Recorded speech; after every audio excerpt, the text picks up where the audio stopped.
નમસ્કાર વિદ્યાર્થી મિત્રો, હું મિથુન વાઘેલા અને અમારી યુટ્યુબ ચેનલ દિવ્યજ્યોત એજ્યુકેશનની અંદર તમારું ખૂબ ખૂબ સ્વાગત કરું છું. મિત્રો, આજનો જે આપણો વિડીયો છે એ કામ અને મહેનતાણા વિશે છે. બરાબર, આ એનો ભાગ પહેલો રહેશે. મિત્રો, આ વિડીયો જે છે એ તમારી આવનારી પરીક્ષા GPSC, DYSO, CC, STI, PSI, તલાટી કે પછી GSSB દ્વારા લેવાતી કોઈ પણ પરીક્ષા, આ દરેક પરીક્ષા માટે આ વિડીયો છે ખૂબ જ કામનો રહેશે. ચાલો મિત્રો, લેક્ચરની શરૂઆત કરીએ.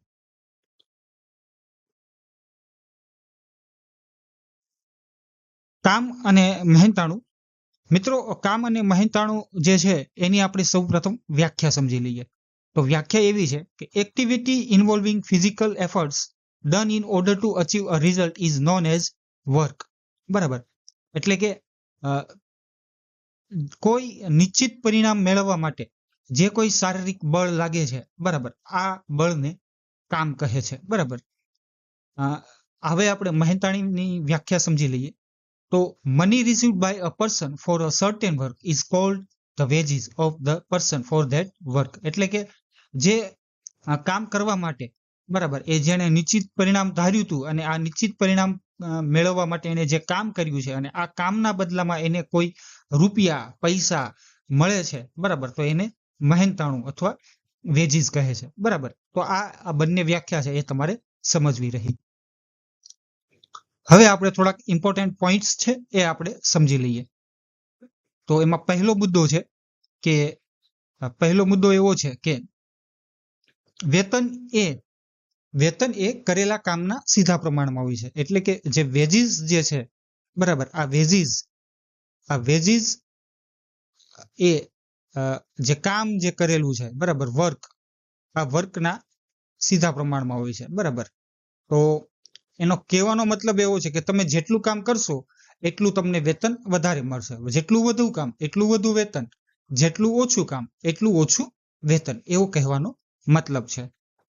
બીજું આપણે મુદ્દો સમજીએ તો બીજા મુદ્દાની અંદર એવું છે કે વેતન એ વ્યક્તિ દ્વારા લેવાયેલ સમયના વ્યસ્ત પ્રમાણમાં હોય છે. એટલે કે કોઈ વ્યક્તિ કામ કરે છે, બરાબર, આ વ્યક્તિએ જે સમય લીધો છે આ સમયના વ્યસ્ત પ્રમાણમાં વેતન હોય છે. બરાબર, તો આ મુદ્દો તમારે સમજવો રહ્યો. હવે ત્રીજો મુદ્દો એવો છે કે વેતન એ દરેક વ્યક્તિના એક દિવસના કામના સીધા પ્રમાણમાં હોય છે. બરાબર, એટલે કે કહેવાનો મતલબ એવો છે કે વેતન એ દરેક વ્યક્તિના એક દિવસના કામના સીધા પ્રમાણમાં હોય છે. બરાબર, એટલે કહેવાનો મતલબ એવો છે કે માની લ્યો કે આજે કોઈ વ્યક્તિ ઓછું કામ કરે છે તો તેને ઓછા રૂપિયા મળશે. તો બીજા દિવસે જ્યારે વધારે કામ કરે છે તો એને ઓછા રૂપિયા નહીં મળે, પરંતુ એને વધારે કામ કર્યું છે તો એને વધારે રૂપિયા મળશે. એવી રીતે કહેવાનો મતલબ છે. એટલે એક દિવસની ગણતરીને આધીન વ્યક્તિના જે કામ છે એનું વેતન નિર્ભર હોય છે. બરાબર, હવે થોડાક એક્ઝામ્પલ ફોર્મ્યુલાઝ આપણે સમજી લઈએ. બરાબર, તો પેલું જે સૂત્ર જે છે એ સૂત્ર આપણે સમજીએ. તો જો A અને B કોઈ કામ X અને Y દિવસમાં અનુક્રમે કરે છે અને તેમના મહેનતાણાનો ગુણોત્તર Y/X છે, તો A અને B એ મેળવેલ મહેનતાણું કેટલું હોય. બરાબર, એટલે આ જે છે, માની લો કે કોઈ A નામનો વ્યક્તિ છે, બરાબર, કોઈ A નામનો વ્યક્તિ છે અને કોઈ B નામનો વ્યક્તિ છે. ઈ A નામનો વ્યક્તિ છે ઈ X દિવસમાં કામ કરે છે અને B નામનો વ્યક્તિ છે ઈ Y દિવસમાં કામ કરે છે. બરાબર, તો તેમના મહેનતાણાનો ગુણોત્તર જે છે ઈ Y/X છે. તો આ પરિસ્થિતિમાં એનું મહેનતાણું કેટલું થશે અને B નું મહેનતાણું કેટલું થશે, એવું કહેવાનો મતલબ છે. તો એના માટેનું જે સૂત્ર છે, બરાબર, આ બંને માટેના અલગ અલગ સૂત્ર છે, એ સૂત્ર તમારે યાદ રાખવાના છે. એમાં એનું જે મહેનતાણું જે છે, બરાબર, એનું મહેનતાણું એ શોધવા માટેનું સૂત્ર જે છે એ સૂત્ર છે કે કુલ મહેનતાણું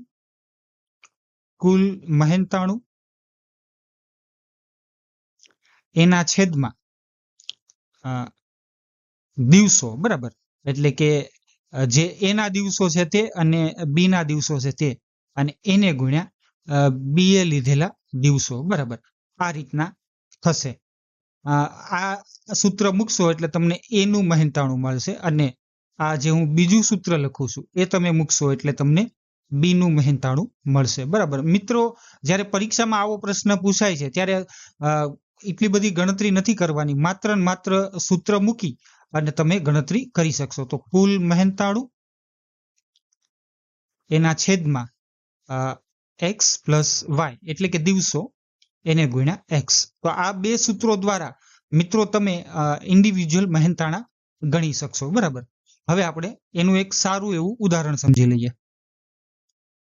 તો ઉદાહરણ છે, દિયાન એક કામ 6 દિવસમાં કરે છે. દિયાન એક કામ 6 દિવસમાં કરે છે, જ્યારે દિવ્યજીત તે જ કામ 5 દિવસમાં કરે છે, બરાબર. દિવ્યજીત તે જ કામ 5 દિવસમાં કરે છે. જો આ કામ કરવા માટે કુલ રકમ 660 હોય તો બંને સાથે મળી આ કામ કરે તો દિવ્યજીતના ભાગમાં કેટલા રકમ આવે, બરાબર. આ રીતના પ્રશ્ન પૂછેલો છે.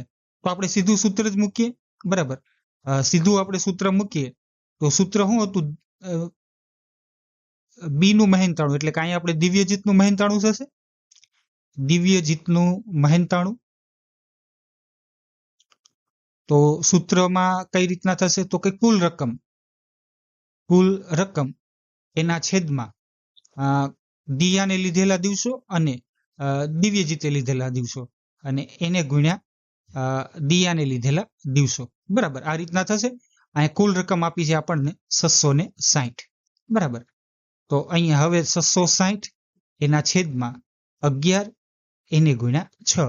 તો અહીંયા થશે 11 × 11, 11 × 6 = 66, 36 બરાબર 360. તો આવો મોટો દાખલો તમે આ સૂત્રની મદદથી એકદમ ફટાફટ ગણી શકશો, બરાબર મિત્રો. હવે આપણે આગળ વધીએ. મિત્રો, બીજું જે ફોર્મ્યુલા જે છે, આ બીજું ફોર્મ્યુલા એવું છે કે જો એ, બી અને સી કોઈ કામ એક્સ, વાય અને ઝેડ દિવસમાં અનુક્રમે કરે છે અને તેમના મહેનતાણાનો ગુણોત્તર વાય ઝેડ જેમ એક્સ ઝેડ જેમ એક્સ વાય છે, તો એ, બી અને સી એ મેળવેલ મહેનતાણું અનુક્રમે કેટલું થશે? તો અહીંયા ત્રણેયના આપણે મહેનતાણા જોઈ લઈએ કે આવી રીતે 3 ભાગીદારો આપેલા હોય કામ કરવા માટે, અને ત્રણેય માટેના જે દિવસો છે અલગ અલગ હોય અને એનો ગુણોત્તર આ રીતના થતો હોય, તો એ, બી અને સી ને અલગ અલગ મહેનતાણું કેટલું મળે એ રીતે સૂત્ર આપણે બનાવવાના છે, બરાબર. તો આમાં એનું જે મહેનતાણું છે, આ સૂત્રો મિત્રો તમારે યાદ રાખવાના જ છે. આમાં એનું મહેનતાણું જે છે એ કેટલું થશે? તો એનું મહેનતાણું બરાબર કુલ મહેનતાણું, જેવી રીતે પહેલામાં હતું એ રીતના જ થશે. કુલ મહેનતાણું એના છેદમાં Y Z plus X Z plus X Y અને એને ગુણ્યા વાય ઝેડ, બરાબર. આ એનું મહેનતાણું થયું. હવે બીનું મહેનતાણું આપણે જોઈએ. તો બીનું મહેનતાણું સેમ જ રહેશે, સૂત્ર સેમ જ રહેશે, માત્ર થોડીક રકમ ચેન્જ થશે, બરાબર. તો બીનું મહેનતાણું એટલે કે કુલ મહેનતાણું. મિત્રો, આ સૂત્રો તમારે યાદ રાખવાના છે. કુલ મહેનતાણું એના છેદમાં Y Z plus X Z plus X Y એને ગુણ્યા એક્સ ઝેડ, બરાબર મિત્રો. બસ અહીંયા આ રકમ બદલતી જશે. એવી જ રીતે સી જે છે, આ સી નું મહેનતાણું તમારે શોધવું હોય, સીનું મહેનતાણું તમારે શોધવું હોય તો કુલ રકમ એના છેદમાં Y Z plus X Z plus X Y એને ગુણ્યા એક્સ વાય, બરાબર. આ રીતના થશે. તો આ 3 સૂત્રો જે છે એ તમને અલગ અલગ મહેનતાણા શોધવા માટે ઉપયોગી રહે છે. જ્યારે તમને 3 વ્યક્તિ આપ્યા હોય ને આ 3 વ્યક્તિઓ અલગ અલગ દિવસોમાં કામ કરતા હોય અને સાથે મળીને જ્યારે કામ કરે છે ત્યારે બધાના ભાગમાં કઈ રીતના મહેનતાણું આવે છે એ શોધવા માટેનું સૂત્ર આ છે, બરાબર. તો આ 3 સૂત્રો જે છે એ મિત્રો તમારે પાકા કરવા રહ્યા. હવે આપણે એના માટેનું ઉદાહરણ સમજી લઈએ. ચાલો ઉદાહરણ દ્વારા એ સૂત્રને સમજીએ. તો દિયાન, દિવ્યજીત અને નિહાલ ભેગા મળી એક કામ રૂપિયા 535 કરે છે. જો આ કામ એકલા કરે તો 5 દિવસ, 6 દિવસ અને 7 દિવસ અનુક્રમે લે છે. તો આવેલ રૂપિયામાં દરેકનો ભાગ શોધો. બરાબર. હવે આપણે જે સૂત્ર હતું કે એજ શેર એટલે કે એનો હિસ્સો, તો અહીંયા આપણો થશે દિયાનનો હિસ્સો. દિયાનનો હિસ્સો. હવે દિયાનનો હિસ્સો મેળવવા માટેનું સૂત્ર શું છે? તો કે કુલ રકમ એના છેદમાં એટલે કે કુલ રકમ એટલે કુલ મહેનતાણું, બરાબર, એના છેદમાં YZ એટલે કે 6 અને 7 નો ગુણાકાર એટલે કે 42 વત્તા XZ એટલે કે 5 અને 7 નો ગુણાકાર 35 વત્તા XY એટલે કે 5 અને 6 નો ગુણાકાર 30 અને એને ગુણ્યા YZ, બરાબર, YZ એટલે કે 6 અને 7 નો ગુણાકાર 42, બરાબર. હવે કુલ રકમ છે આપણી પાસે 535, કુલ રકમ છે 535, બરાબર, એના છેદમાં 42, 35, 77 વત્તા 30 107. તો 107 અહીંયા નીચે રહેશે, અહીંયા ગુણાકારમાં 42 રહેશે. અહીંયા 5 છે, અહીંયા 7 છે, 7 5 35 એટલે 5 વડે ભાગી શકાશે. બરાબર. આ રકમને આપણે ભાગીએ તો આ રકમ થશે 1 અને અહીંયા મારા પ્રમાણે 5 આના 5 ગણા કરીએ તો 500 અને 7 5 35, બરાબર, 5 ગણા, બરાબર. તો 42 ગુણ્યા 5, તો 42 ગુણ્યા 5 એટલે કે 5 દુ 10, 5 દુ 10 અને 5 ચોકુ 20 ને 1 21. તો 210 રૂપિયા જે છે એ દિયાનના ભાગમાં આવશે. બરાબર. હવે દિવ્યજીતના ભાગમાં આવતી રકમ આપણે શોધીએ. તો દિવ્યજીતના ભાગમાં જે હિસ્સો આવે એ હિસ્સો કેટલો થશે? તો કુલ રકમ એના છેદમાં 42, 35 અને 30 એ તો એમ નામ રહેશે. 42 વત્તા 35 વત્તા 30 એને ગુણ્યા આપણે શું આવતું હતું? તો કે XZ આવતું હતું. XZ એટલે કે આ X અને Z એટલે કે 5 અને 7, તો એને ગુણ્યા 35 આમ થશે. તો કુલ રકમ કેટલી છે? તો કે 535 એના છેદમાં કેટલા છે? તો કે 107. 42, 35, 77, 30, 107 અને એને ગુણ્યા 35. આનો ભાગાકાર આપણે કર્યો તો 5 આવતા હતા, 35 ગુણ્યા 5 તો 25 25 વધી 2 એટલે કે 175, બરાબર. તો દિવ્યજીતના ભાગમાં 175 આવશે. હવે તેવી જ રીતે નિહાલનો આપણે હિસ્સો ફાઇન્ડ કરી શકીએ. તો નિહાલનો હિસ્સો ફાઇન્ડ કરવા માટે શું કરવાનું થાય? તો કે કુલ રકમ, બરાબર, કુલ રકમ, મિત્રો તમે સમજી જ ગયા છો હું શું કહેવા માંગુ છું. કુલ રકમ એના છેદમાં, વિડીયો થોડોક મોટો થવા જઈ રહ્યો છે એટલે હું ફટાફટ સમજાવું છું. કુલ રકમ એના છેદમાં 42 એટલે શું? તો કે YZ, 42 એટલે કે YZ, બરાબર, વત્તા 35 એટલે શું? તો કે 35 એટલે કે XZ, બરાબર, અને વત્તા 30 એટલે કે XY, બરાબર. તમે સમજી ગયા છો. એને ગુણ્યા હવે શું આવે? તો એને ગુણ્યા હવે આવે XY એટલે કે 30, 5 30, બરાબર. બસ રકમ મૂકીએ તો 535 એના છેદમાં આનો સરવાળો 105 થાય છે અને એને ગુણ્યા 30. આને આપણે ભાગાકાર કરીએ તો અહીંયા આપણને 5 મળે છે, તો આ થશે 150, બરાબર. તો આ રીતે આપણે ત્રણેયની ઇન્ડિવિજ્યુઅલ જે ભાગ આવે છે, બરાબર, એ આપણે મેળવી શકશું. 210, 175 અને 150, બરાબર. તો આ રીતે જો દાખલો પૂછાય તો તમે આ સૂત્રનો ઉપયોગ કરી અને દાખલો ગણી શકશો. હવે આપણે ફોર્મ્યુલા નંબર આપણે 3 સમજીએ.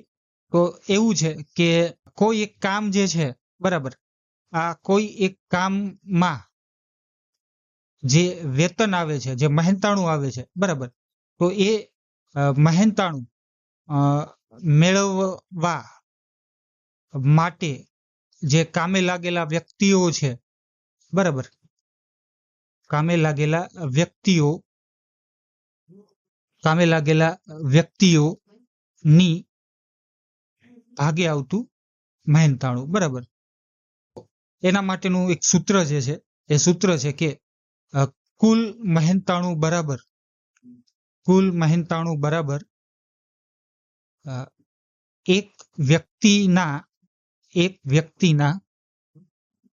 એક દિવસનું